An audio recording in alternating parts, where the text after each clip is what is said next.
Good evening, friends and neighbors and friends. How's everybody feeling on Humpty Hump Day? It's Wednesday night. Couldn't really get the video done at the usual time, but here it is now. This weekend, I took another trip to the magical Queen City up in western upstate New York, and I ran in the full marathon after doing the half last year. Came away with an okay time, saw some great friends. There's been only once in my running career I was able to venture into sub 4-hour territory for the marathon, and I will be there again. Mark my words, I will. But that's not really what tonight's video is about. There's a friend of mine, another attorney, who told me he's interviewing for a position as a New York State Traffic Violations Bureau judge for the DMV. And that brought back a few memories because my entire first year practicing law focused on much of that. Let me explain by background. Depending on where you receive a traffic summons in New York State, if you plead not guilty, you may either have to go to a village justice court, maybe plead it down, get less points, lower fine, something like that, or you may have to go to the Traffic Violations Bureau. And over there, if you don't plead guilty to the ticket, you must go to trial against the officer or the trooper who issued the ticket to you. And that's not always a rosy proposition there. They'll show up in their uniform, they'll have their notes with them, they'll testify, maybe from memory, maybe from those notes, we're not sure. And as long as they say everything consistently, you are going to be convicted. Unless there's something you left out, a defect, something you can phase their memory on. It's, you got a 1 out of 10 chance of being acquitted. But my purpose of bringing that up is because I remember this one particular judge at the Traffic Violations Bureau who was such a riot. For example, one day there was this guy who was trying to argue his way out of a ticket, and he was getting more and more agitated because the cop was coming across very credible. And the judge finally told him, "Young man, you need to understand something.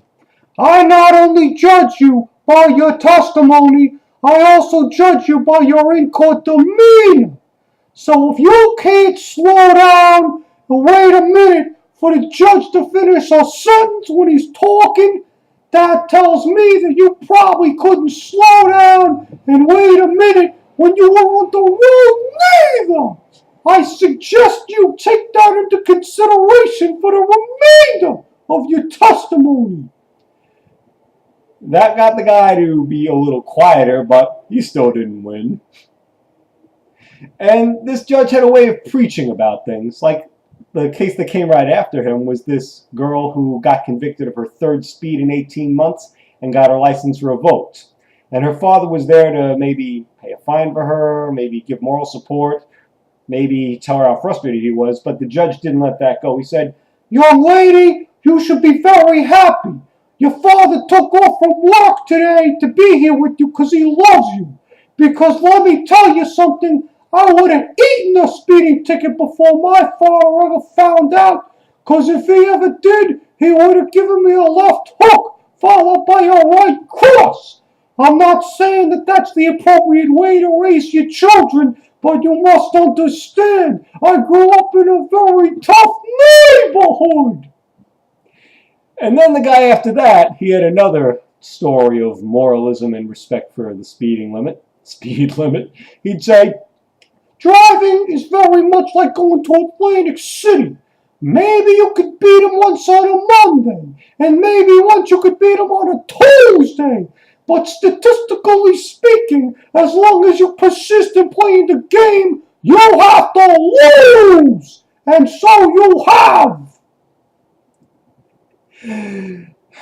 This judge was just the best comic relief. After I was done with my hearings before another judge, I would say, you know what, I don't feel like going back to the office. I'm just going to sit in on him and just watch all this stuff. This is like Judge Judy, but better.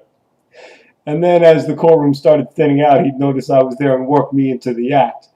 "You got to understand, as a lawyer like this young man over here, he's got to put his reputation on the line and justify his fees to represent the motorists in this tribunal." Yes, I know. He really did have an accent like that, and he used those $10 words, so he sounded like a character that got written out of Guys and Dolls, but that was him. Just felt like sharing a little blast from the past with you all.